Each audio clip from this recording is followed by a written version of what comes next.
Okay, let's jump right in today. We're doing a deep dive focused entirely on First Chronicles chapter 28. Yeah, this is a really pivotal chapter. It catches a specific moment, doesn't it? Late in King David's life. It really does. He's old, the end of his reign is near, and he's calling this massive assembly. What's this all about? Well, it's about the future. A huge project, actually. David has gathered basically all the leaders of Israel. All of them. So this is a big deal. Who exactly are we talking about here? The text lays it out pretty clearly. You've got the officers over the tribes, think regional heads, Okay. then the military leadership, commanders of divisions, commanders of thousands, commanders of hundreds, the whole chain of command. Right, so government and military. But I remember it being broader than that. Oh, absolutely. He also brought in the officials managing the royal property and livestock, sort of the economic engine, Got it. plus the palace officials, his own staff. And then, importantly, the mighty men, his famous warriors, the heroes of the kingdom.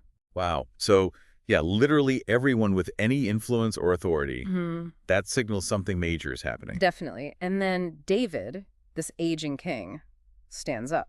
How does he approach them? Is it formal, demanding? Actually, it's quite personal. He calls them my brothers and my people.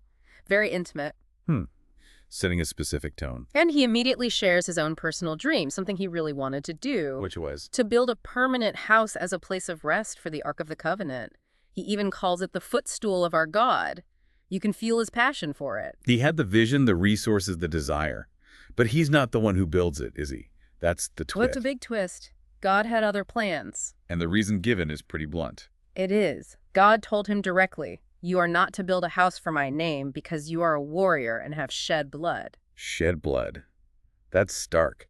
So his very success as a king, establishing the kingdom through necessary conflict, disqualified him from this particular task. Exactly. It suggests the temple needed to be associated purely with peace, not war, even necessary war. That's quite profound. The builder needed a different kind of background for this specific house. Right. It shows maybe that different stages require different types of leadership or, let's say, different associations. David's warrior status was vital before, but not for this. Makes sense. But God doesn't reject David entirely, does he? His kingship is still affirmed. Oh, absolutely not rejected. God reaffirms his choice of David, his tribe Judah, his family line, to be king over Israel forever. It's about roles, not rejection. Okay, so David's line is secure. But then, who is chosen for this task?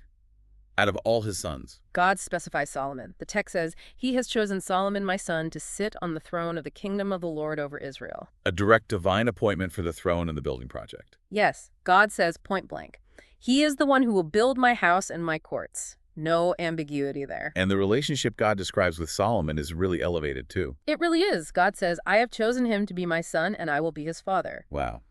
That puts an immense weight and significance on Solomon's role, beyond just being king. It frames the whole building project within this divine father-son dynamic. It's not just construction. It's a relational act. But was this promise, this establishment of Solomon's kingdom, unconditional? No, there's a clear condition attached. God says it'll be established forever if Solomon is unswerving in carrying out my commands and laws. So obedience is key.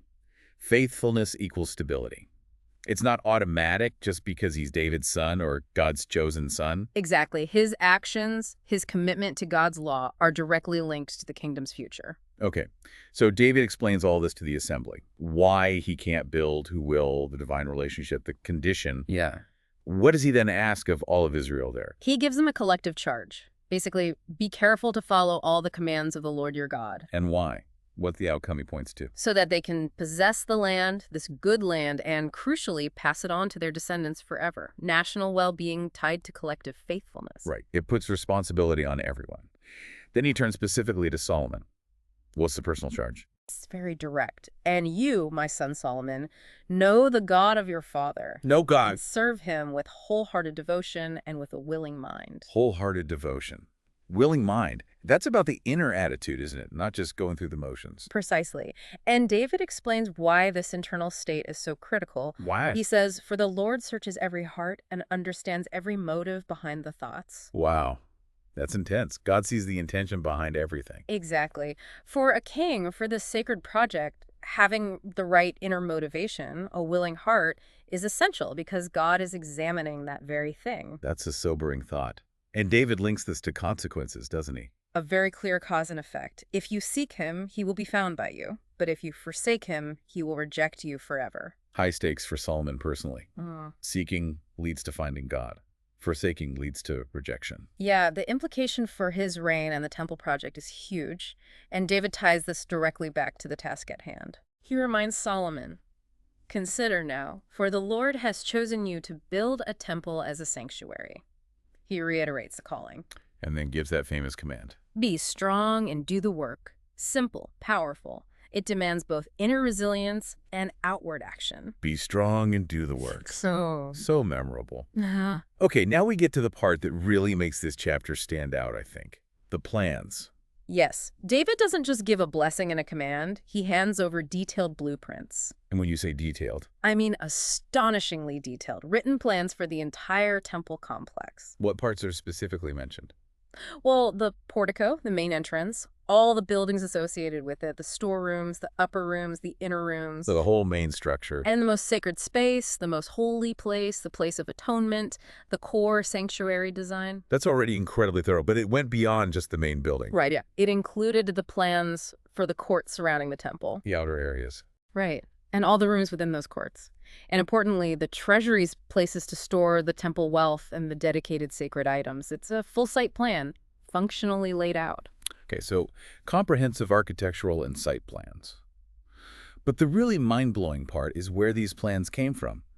It wasn't just David's architectural genius, was it? Not according to David. He states it very clearly. He gave Solomon the plans of all that the Spirit had put in his mind. The Spirit had put in his mind.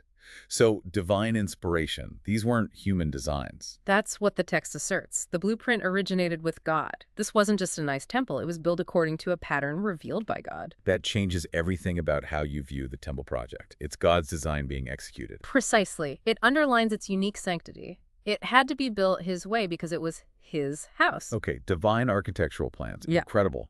But the details didn't stop with the building itself. No, the instructions covered the operation too. The service within the temple. They detailed the organization for the divisions of priests and Levites who did what, when, how the service should run. It was an operational manual as well as a blueprint. Architecture, site plan, personnel roles, workflow.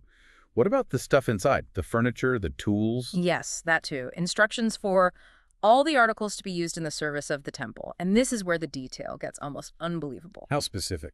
David specified the weight. The exact weight of gold and silver for different items used in the service. The weight. You mean not just make it out of gold, but use this much gold. Exactly. For example, the gold lampstands and their lamps, a specific weight of gold for each.